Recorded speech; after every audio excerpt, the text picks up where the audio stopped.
Hey everybody, nice to see you. Hope you're all feeling nice and full after your lunch. So I'm Hugh Rickards. I'm a consultant in neuropsychiatry from Birmingham, but I trained with Dr. El-Nimr's predecessor, who was lecturing this morning, Ken Barrett. So there's a sort of dynasty thing. And now Dr. Ruta, who I think some of you know, is working as a consultant with us in Birmingham, having previously just been working in Stoke. So there's a big sort of generational shift going on, which is lovely, actually, lovely to see, and lovely to see Birmingham-Stoke interaction as well. My main love is Huntington's disease. So most of the case example I'm going to use today is people with Huntington's disease, but it would apply to a lot of neurodegenerative disorders, actually. So hands up, all those people who've heard the radio show called It's a Fair Cop. There's a police officer called Alfie Moore. You've heard it? Oh, yeah. So you know how that works? He swears the audience in as policemen to start with, and then he gives them scenarios, and he says, what would you do? So I like to listen to that show. It's on 4 Extra in the evenings. I love it. It's very funny. No pressure, but... And anyway, he likes to give people scenarios and say, what would you do?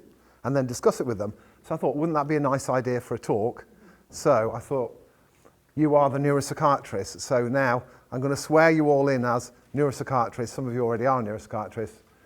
So we're all in the same boat. And I'm going to give you some scenarios. I'm going to get you to discuss them and see if we can come up with some answers. I would say that there are no right answers to these scenarios. They're mainly scenarios that we've muddled along with and not managed, and at least one of them, particularly the first one, which is the longest one, ended up in a... I don't need a projector, but maybe the next person might. For the next one might. The first one, I think, went particularly badly, so I'm not here to say there's a right answer to this, and I've got the right answer, you have to guess it, so it's not like a whodunit. It's more like a, how did we get here? With the benefit of hindsight, what might have been done better? So let's start with the first one, which I've dramatically called kidnapped. So this is actually a real case that happened in a real place. The other ones are sort of amalgams of cases, but this is the sort of case you couldn't really amalgamate with another case because I've never had another case like it. I was called to see a man in a care home with Huntington's disease who came from, let's say, a small town somewhere in this country. So that doesn't narrow it down very much, quite a long way away from here. And his story was, I've got Huntington's disease and I've been kidnapped. So let's go back a few bits in the story and we'll see how we got to that phase, and you can tell me what should be done and what needed to be done. So let's call him Barry. He's late 30s. He's starting to get Huntington's disease. He's becoming a bit more irritable. He's becoming a bit more dysexecutive, so he's finding it difficult to plan and do things, and he's becoming an annoyance, really, to his partner. So he lives with his male partner, Sid, and Sid is quite a big cheese in the local town. He's a big fish in a small pond. He runs some sort of a business. I'm not exactly sure what it is. I never found out. But he's quite well off, quite well-to-do, and he's very well connected in the town. Anyway, I would say Barry, the patient, probably had, if you're going to give him a diagnosis, you would probably say in ICD terms, he had F07.0, which is organic personality disorder secondary to a medical condition. Perfectly legitimate mental illness. And his medical condition was Huntington's disease. Anyway, Sid was right fed up of Barry because Barry was being a pain in the ass, to be honest with you. He was sitting around in his pants all day, not doing anything, saying slightly inappropriate things to Sid's friends, wandering around the place. So Sid decided, because they're not their real names, I'm going to remember which one I called which, something had to be done. So he went to see his GP, and the GP said, well, it's time he went into a care home. So what he did first was, he asked the local psychiatrist to visit to do something I've never heard of before, which they called a clandestine capacity assessment. So what that means is, we're assessing, in this case, Barry's capacity to make decisions about care and accommodation with the ultimate plan of him going into a care home, but we're not going to tell him that because that would be upsetting for him. So, first question to you, is that okay? Hands up, just hands up and say, is that, yeah, you put a hand up. Why is it not okay? It just sounds wrong, doesn't it? It sounds wrong. Does anybody want to say why it's not okay?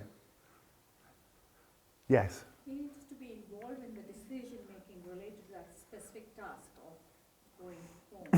He understands about it and the Right.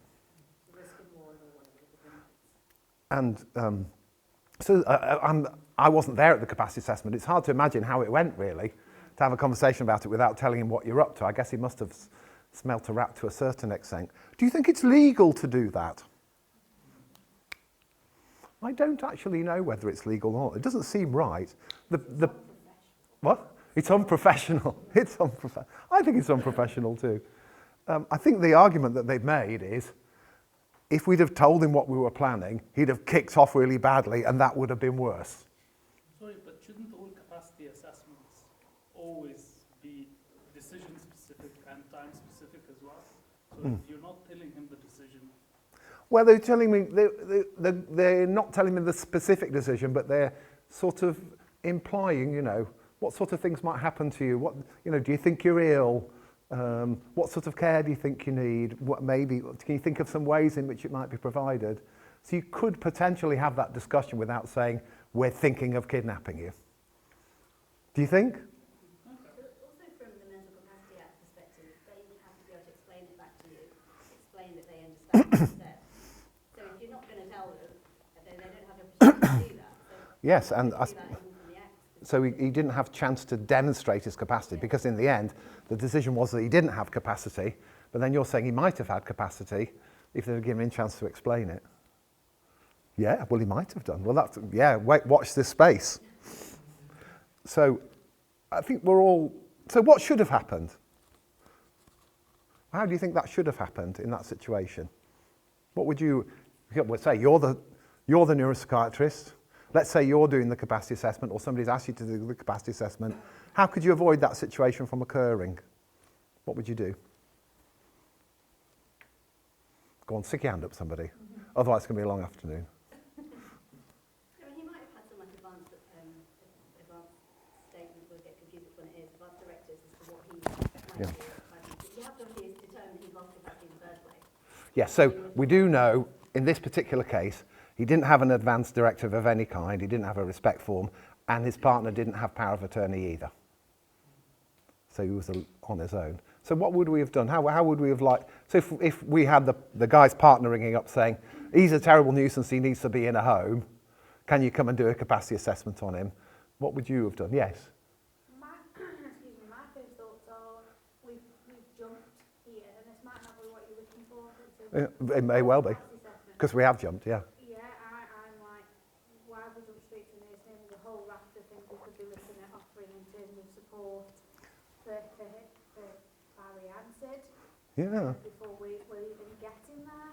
Yes, and I think that was something odd about this case, is that it did go from 0 to 100 miles an hour really quickly. And I got involved in the case to give a legal opinion on it by the time it had all gone really out of hand. So when I came and I looked over all the, you know, you get these big files and files and files of notes and letters and things. I look back and think, God, that did go from 0 to 100 very quickly. It's hard to know without being there. Maybe there were some more things that went on in the meantime, but it didn't seem like that to me either. So you'd be doing a lot more things before we got to this stage, wouldn't you? But let's say you had got to this stage and you were going to do that capacity assessment. Do you think you would, is it good practice, you think, to say to the patient, well, you know, we're worried that you can't cope anymore at home, or that your partner can't cope with you anymore. This is why we're doing the capacity assessment. Absolutely. And what would be the downside of that? Yeah. Sorry, what were you going to say? The patient. Yeah. Yeah, in a funny sort of way. It may be something, I sort of had the sense it was something that happened in quite a small town when everybody knew each other, and sort of the partner sort of knew the GP a bit, who sort of knew, you know, the local magistrate, and it was like, oh, well, everybody knows everybody. That was the impression I got, but I might be wrong. Okay, so next thing that happens is they did this capacity assessment, and they decided that he lacked capacity, And they had, if you like, a small best interest meeting. I think there were only a couple of people. It might not even been called that. And they decided the best thing for him would be to be in a care home. He wasn't at that meeting. So the next thing that happens after that, probably about 2 or 3 weeks after, they'd identified a bed in a care home. And so Sid says to Barry, oh, we're going up to this place. I think they do an outpatients there as well. We're going up to this place to have an appointment with the doctor about your Huntington's. And he goes, oh, that's fine. So he goes up to the nursing home and he gets there and they say, all right, you're staying there now. And he says, no, I'm not. I'm going home. And they said, no, you're not, because we've made an emergency deprivation of liberty safeguards application on you and you're staying there. At which point he says, help, I'm being kidnapped. Do you think that's legal? Hands up anybody who thinks that might be legal to do that. I mean, it doesn't sound right, does it? But anybody, is that legal? You think it's legal? Yeah, it could be legal. Deemed him lacking capacity, then urgent deprivation of liberty safeguards. Yeah. Do anybody else think that might not be legal? It's unethical. It is unethical, yeah. I think it's technically legal. So there he was, stuck in this place, and because he was slightly perseverative, in fact very perseverative, he started calling the local police station on his mobile, going, help, I've been kidnapped. And he was literally calling them every 2 or 3 hours saying, help, I've been kidnapped. Then the police station went, we don't know what to do, we've got no idea. And they referred it back to the managers of the care home. And so if you were a manager of a care home, what would you do in that situation? So you're now the manager of the care home. What are you going to do? You've got the police ringing you up, going, you've got this bloke here, he's ringing us up, telling he's been kidnapped every 20 minutes. He doesn't sound okay, because he's very slurry in his speech and difficult to understand, but he got the message across about being kidnapped. So if you're the manager of the nursing home, what are you going to do? You might argue you wouldn't be in this position in the first place, but that's another story. What? They'll take his phone off him. Do you think that's the right thing to do? That's exactly what they did. They took his phone off him. So he's like, not only have I been kidnapped, but you've taken my phone off me. So he was absolutely furious, and he said, I've been kidnapped. So next thing that happened, so there he was in a care home, legally detained against his wishes, just about, with no recourse to any legal redress at all. So I guess one of the things that comes out about that is it shows you, although the Mental Capacity Act is good in some ways, when you get to that stage, it has remarkably few provisions for rights and appeal. And so it's actually quite a terrifying situation. Yeah. It's not as bad as, I don't know anybody who, hands up those who worked pre-Doles in any sort of brain injury or unit. Anybody? You remember those days probably that those units commonly had locked door policies with no legal redress whatsoever. You know, people would just go in there and say, well, we lock the door because this is pre-Bornwood and all that. We lock the door because they're not safe to be out and we're just acting in their best interest. It wasn't even official best interest, but we're doing the right thing because if they go out then all sorts of dangerous, risky things would happen. That was looking back on that, we look back on that now and think that, well, that was awful, and thank God for the Mental Capacity Act and the deprivation of liberty safeguards. And that's the whole reason why Bornwood sort of exploded, because of that was widespread. For all I know, do you think it still is? Even after Cheshire West, do you think it still is? You think it is, Rebecca? We know it is, yeah. Okay. And why is it still happening, the de facto detention? I think sometimes it's, particularly when they go to care homes, some of the care home staff are so flamboyant and agency based, they might not even know who's under a dog and who isn't, who's there legally and who isn't. That's often what we find, not often, but fairly frequently I find a patient that's asking to go home, and when I ask what's the legal status, they're like, well, I don't know, let me have a look. Nothing. So I'm just interested in the audience. Do the other, or anybody else in the audience have an experience of de facto detention outside of the Mental Capacity Act? I worked in a nursing home where we had an upstairs, and to protect people from falling down the stairs, we had a locked door upstairs. Right. But then after the Cheshire West judgment, wouldn't you be obliged to have them all under some sort of dole's provision? Yeah, the dolls came in just as I was leaving. Oh, so maybe that would have happened then. Yeah. When you had a point over there. I don't know if it's the same thing, but I know I was working in an inpatient adult unit where if they were informal, the kind of unwritten policy was if they wanted to leave, a doctor would have to come and see them, and then we'd usually write to them. Okay. That's a slightly different thing within a mental hospital, with an acute mental health hospital setting, because you've got those provisions. Now, whether that's the right use of that provision or not is another argument. Yeah, so that's another related thing. But that wouldn't occur in a care home, because then most care homes aren't registered under the Mental Health Act, so they wouldn't be able to do any of that stuff, if you like. So, do any other experiences of de facto detention? In other words, detention with no legal basis that is, although the patient isn't necessarily every day saying, let me out, I've been kidnapped, like this patient, but you still knew if they got up one morning and tried to go out the front door, they wouldn't be able to, but there was no legal provision for it. Anybody else experience that? We had a strange situation where we asked for a person to be under dogs. The dogs officer will come and say, no, it should be a mental health act. Ah, And then the mental health team, they come and say, well, it's no brainer, it's not for us. okay. Ask the dog. So you end up Stuck between the MHA and the MCA. Oh, I haven't seen that. and you know there are generic restrictions, and you know there should be a legal framework or some kind of safeguard, Okay. but you end up having to adopt it without any. So, I'm going to tell you what happened next, because I'm aware of time.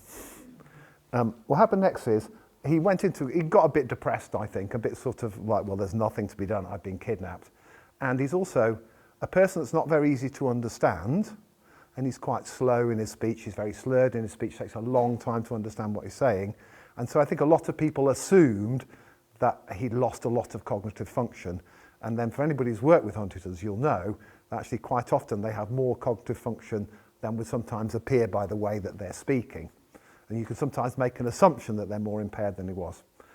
By complete chance, because he's quite resourceful when he had his back against the wall, he managed to find a phone and the number of a local solicitor.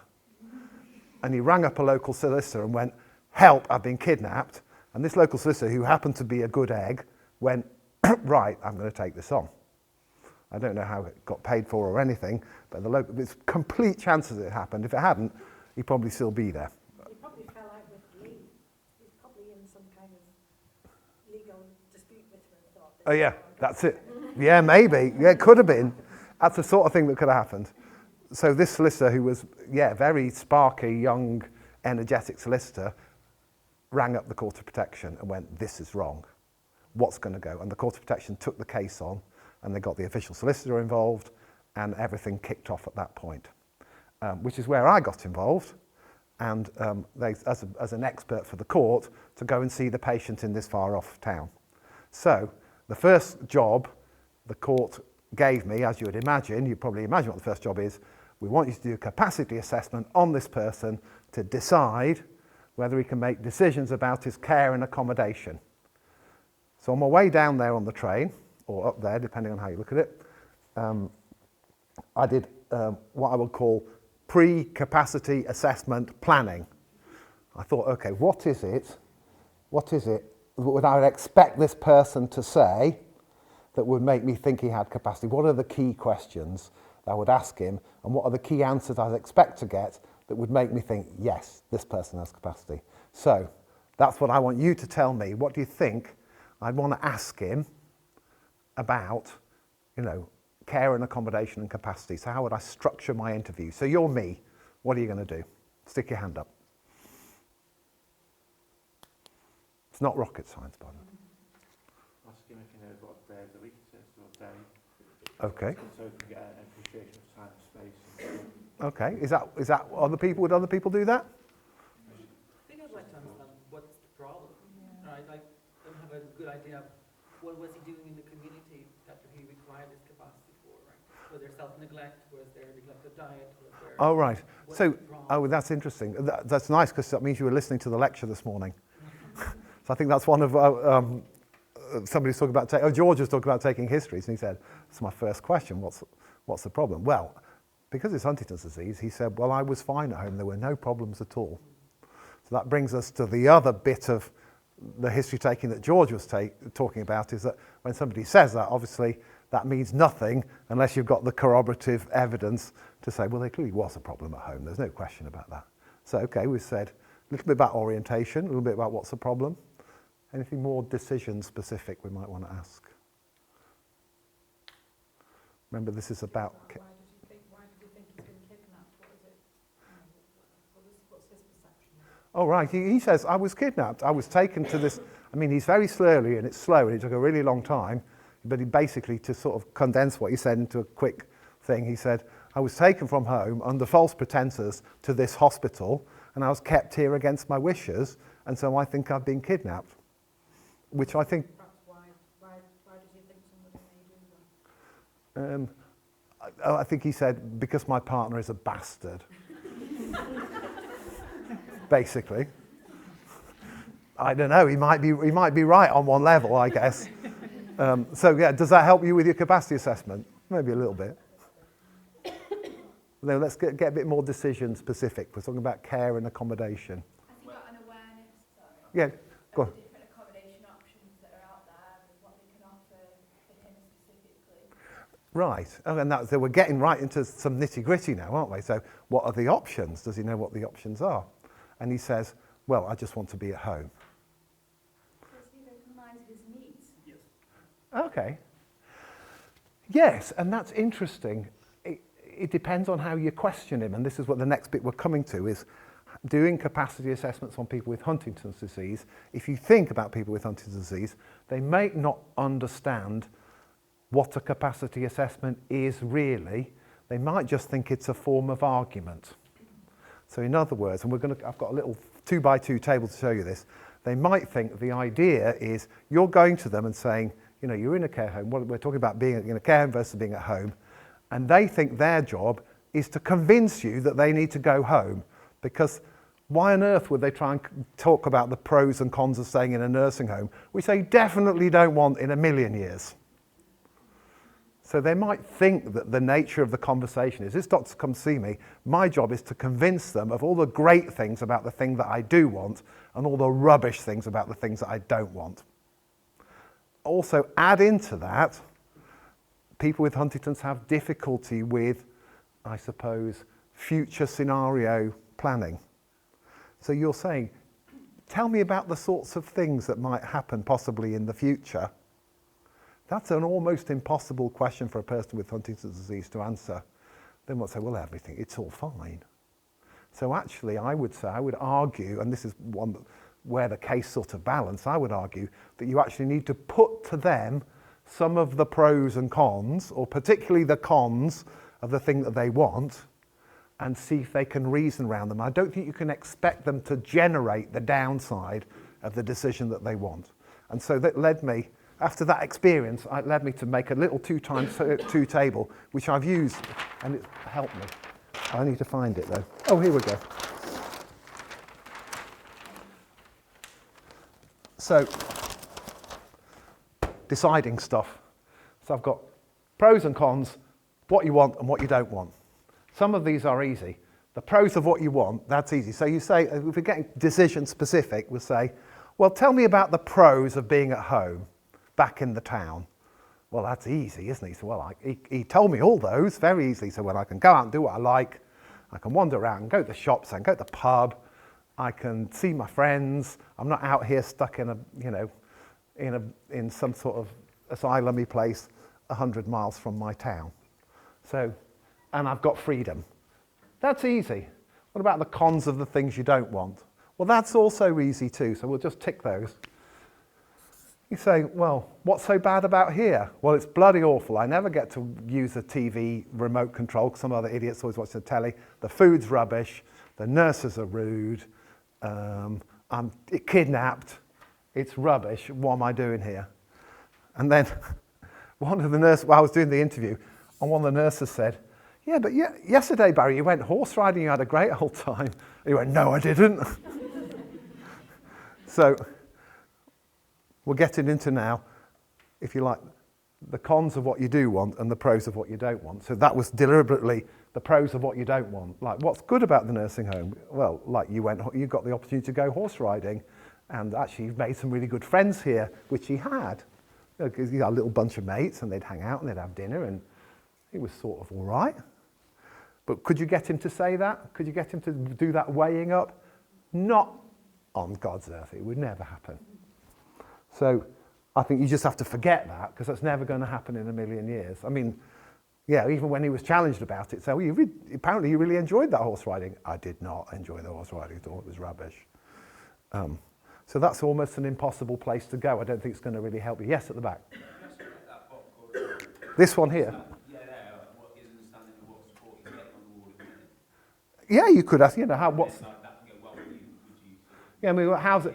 And then sort of use that in the comments top that you wouldn't be able to have his meals or, have someone switch his day or something like that. Yeah, that's a really nice idea. So you're sort of triangulating these two corners, aren't you, by saying, well, what are they doing for you here? And would that happen here? Maybe it wouldn't. I don't know. So we struggled with this, to be fair. And then we got onto this bit, which I think is the most interesting bit. The cons of the thing that you want. So that's the other thing to remember about decision making, is that most people with HD, and with a lot of things actually, most people of us in our room, we don't have difficulty deciding. We've already decided what it is we want to do and what it is we don't want to do. So we've already made the decision for ourselves. Now, whether we've reasoned it out properly and communicated properly is another matter, but it's not like we come into capacity assessments going, do you know what, I'm not sure what to decide here.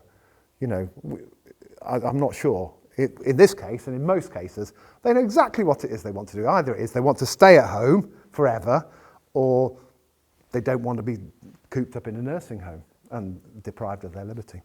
So I said to him, can you think of any cons of going back home with Sid? Or just going back home generally? And can anybody guess what he said in return to that? So I said, well, can you give any cons of the things you want going back home?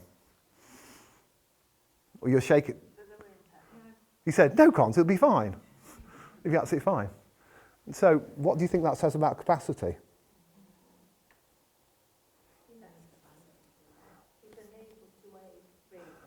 Maybe. And this is, I suppose, this is a bit where the case really ended up hanging. Yes, at the back. The information you already know, got you, the information you know sort of about the case already in terms of, using the instrumentality capacity assessment, but you're also using the informative view. Yeah. It's happened for him to be in there. So he's not, if he said nothing. Yeah. So what would you come back? If there's evidence that he's struggles at home. Yeah. So I guess what you could say in that sort of situation, bearing in mind that people with Huntington's disease do find it difficult to do this mental imagery thing, imagining scenarios that aren't actually there right now. So you might struggle with that. So you might, he might be capable of reasoning, but just not be able to have that future planning thing in his head. So you could potentially say to him, you could place some scenarios in front of him and see if he could reason round them, rather than expect him to generate those scenarios de novo. So for instance, I said to him, what happens? So first of all, when I said, what do you want to do? Go home. Can you think of any cons to that? No, it'll all be fine. So I said to him, so I was generating the cons myself. I said to him, what happens if Sid's fed up with you and he doesn't want you back anymore? And he said, well, it's Sid's house, so I'd have to go and live somewhere else. So he is doing a bit of reasoning. I said, well, who will look after you there? He said, carers will. So I said, what do you expect the carers to do for you? And he said, I want them to get me up, get me dressed, get me changed, take me out. And a few other things. So we initially said, we don't think he had capacity. What do we think now? Have you changed your mind? Who's changed their mind? Quite a lot of people. So you can see how that's different. If we say to him, tell me about the cons of the things you do want, he'll just say, no, it's fine. partly because they've already decided they think it's an argument, and partly because it's difficult for them to generate the cons of something in the future. But then if you suggest the parameters of what the cons are, then they might be able to demonstrate reasoning around it, because it just shows you they've got a specific deficit in future scenario envisaging. But if you give them the scenario, they might be able to use that information to reason. So I came out with that, as most of the audience have, saying that he has capacity and that the initial capacity assessment was not right. And so this went all the way to the family division of the High Court. It was presided over by a judge who I won't name or give you his address, because it didn't end well. So I just want to give you a couple of things that happened in that situation in the courtroom. So here was the other side, who were basically, I forget, it was probably the local authority and also the people who were paying for the nursing home placement. I forget exactly who was on the other side. Let's just call them the other side for the sake of argument. They said he lacked capacity. And here are a couple of things I want you to just think about whether these are good reasons for lacking capacity that were brought up in the High Court hearing. The first bit of evidence, I think this came from the GP, or it might have been one of the staff at the care home, one of the doctors at the care home, said, well, when I was interviewing him, he kept asking me, what time did the sweet shop open? They have a little tuck shop in the nursing home. He kept asking me that, and I kept telling him it's 4:30, and then 5 minutes later he said, what time's the tuck shop open? I said 4:30, and then it happened about 10 times during the interview when I was doing the interview with him. That clearly shows that he lacks capacity, because if he can't even work out when the sweet shop's open, how on earth could he reason about, whether he could be at home or a nursing home? Who thinks that's a demonstration of lack of capacity?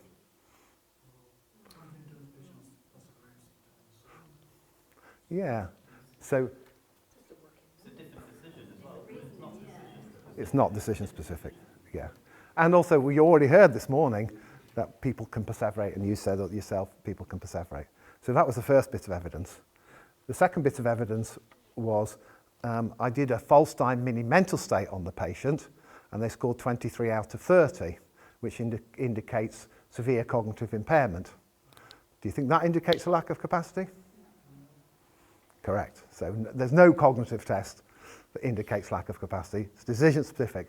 It's interesting, because I think if I'd have given this talk 8 or 9 years ago, maybe people would be like a bit not sure. Now everybody knows, I think, or certainly everybody, it's a bit preaching to the choir, I know, but there we go. So you might imagine then, in that case, in the face of incontrovertible evidence, the judge and the High Court ruled that he'd been detained illegally and that steps need to be taken to find a community placement for him, and we all sailed that happily in the sunset. So what happened? You're shaking your head. They probably ruled against. Yes, they did rule against. Do you know the grounds on which they ruled against? You can read this judgment, actually, if you can be bothered. What was the rule? What do you think the argument that the court gave for ruling that the capacity assessment and the detention was legal? I think because even though he so clearly disagrees, this is the best possible place for him to be with regards to his care. That's interesting. That's a very pragmatic argument, but it's not a legal argument. Yeah. All right. Anybody else got any idea why the court would rule that this was a legal detention? I'd say it was a surprise to me as well. But so as far as I understand the judgment, which was a bit sort of, sometimes when you look at judgments, there's a lot of words on the page, not all of which you can fully understand. But as far as I understand it, the judge said, because in my capacity assessment, I'd had to suggest what the cons were to him, rather than expect him to spontaneously generate them, then that was effectively leading the witness, and that if he wasn't capable of spontaneously generating the cons, then it wasn't a fair capacity assessment. So that's treating it like a police case with an intellectually normal witness that they're interviewing. I suppose it must be, yeah. I suppose it must be. You're not allowed to lead them Yeah, it's a leading the witness thing. Yeah. Yeah, I suppose so. And I think it undermines one of the components of capacity assessment, which is to support the patient as much as possible to make the decision. Yeah, you would think. I mean, that's a fundamental part of the Capacity Act, isn't it? You'd think that would be right. Does anybody else have any other comment on that legal decision? You look at me for time, I know. Have you got a petition to sign? Oh, yeah. Do you know, the case ran on and on, actually. There was all sorts of things that happened subsequently. And he was detained in that care home for, I think, another 3 years after that. And in the end, I wasn't involved at that stage. A community package was found for him. He lived separately in a supported accommodation in his hometown and had an okay time in the end. But it was a long journey. Luckily, because he had Huntington's disease, he sort of accepted it all with a lot of equanimity. And when he was back out in the community and doing his own thing, he was like, oh, he didn't really seem to have hard feelings. He's like, yeah, it's fine now. I know we've got 5 minutes to go. Is that right? 5 minutes to go. Yeah, we spent a long time on this. I just wanted to talk about a couple of other things very briefly. It was an interesting case, wasn't it? So I just want to talk about this one because we just talked about it quickly. Why would you treat chorea in Huntington's disease? What? I can't hear you. Chorea, yes, but I don't know whether chorea really leads to weight loss. They do it a lot. Sometimes people think chorea leads to weight loss, but people with HT will lose weight even if they don't have chorea, especially if they're younger people. They can lose a lot of weight quickly without chorea. So it might be that. Yeah, and I think you've got to be really careful about that because there's lots of reasons that patients fall that aren't chorea. So you've got to really be sure that chorea is what's causing the falling because quite often it's a more complex cognitive problem to do with really understanding the whole environment and dealing with a lot of, you know, the thing they say about Huntington's, you can walk along the pavement fine, you see your friend over the road and you wave at them and you fall over, or you're fine and then you eat an ice cream or you talk to your partner and you fall over. So I would be careful of using anti-chorea treatments for falling over unless you could absolutely demonstrate that it was due to chorea. But in that case, maybe a bit. Which is rare. It's super rare. Yeah, it's very rare that chorea itself would interfere with ADLs. It's most commonly planning that does, and probably most of the drugs that you use for chorea will probably slow your planning down a bit. It's hard to prove that, but I think probably it is. I'm just going to leave you with a little story, which just to show you there's other ways of managing chorea. And I would say my contention is that humans instinctively, people without chorea, instinctively look at people who move disfluently and think, that's odd, it needs to be fixed. And if you know that if anybody's had a small child, you're walking in town and your small child points at somebody and goes, Daddy, why is that man moving funny? It's not prejudice, it's just I think we're hardwired to see disfluency of movement as being something slightly threatening. And so I think sometimes we're inclined to treat something because it's there and it looks a bit funny. But always, I would say, when you're treating chorea, always think, what's the functional outcomes? You take a rehab approach. What are we trying to fix here? So the sorts of things I would maybe use anti-chorea treatment, so if there's self-injury or like the person's injuring themselves, whack in the head or something. The other one potentially is if they're moving so much in the night, it's stopping them getting off to sleep or stopping them maintaining sleep. Well, that's quite hard to prove sometimes. But other than that, never treat it because it's there. But at the moment, it's very common, you will see, that a lot of people with Huntington's disease, they'll turn up to see you, they'll be on 75 milligrams of tetrabenazine a day, for no real reason at all. And so sometimes the best thing you can do is to take them off that carefully because it might be impairing their cognition. So it's just a little plea from me is don't treat chorea unless you've got an absolute rehab goal and aim. And I'll just end on a little story. I had a husband and wife, he had a lot of chorea and there was marital disharmony going on a long time, way before the Huntingtons and everything, as far as I could tell. She didn't like him for various things that she said he'd done. I don't know the truth of it. Anyway, long story short, they wanted to go on a cruise, and they came into the room, and she said, "Doctor, can't you give him something for his career? Because he's embarrassing me on the cruise, because he's moving around all over the place." And I said to him, "Have you noticed your career?" Well, no, he was moving a lot. He said, "I can't say I've noticed, Doc." And literally, he was being serious about that. And I said, "What to him? What do you want to do?" And he said, "Oh, his solution was, I'll just go on the bloody cruise on my own." Which he did, and he was fine. He had a great time. He didn't take any medication. I think his wife was pleased for the break, to be honest. And so it was a win-win. And so sometimes people will ask for career treatment for their partner because the career is a sort of reminder, or it's irritating, that's fair enough, but it's also a reminder this is quite a poorly person next to me, and that's quite a difficult thing to accept. And if they were just still, I might not have to think about it right now. But that's probably not a reason to treat. Okay, I'll stop now.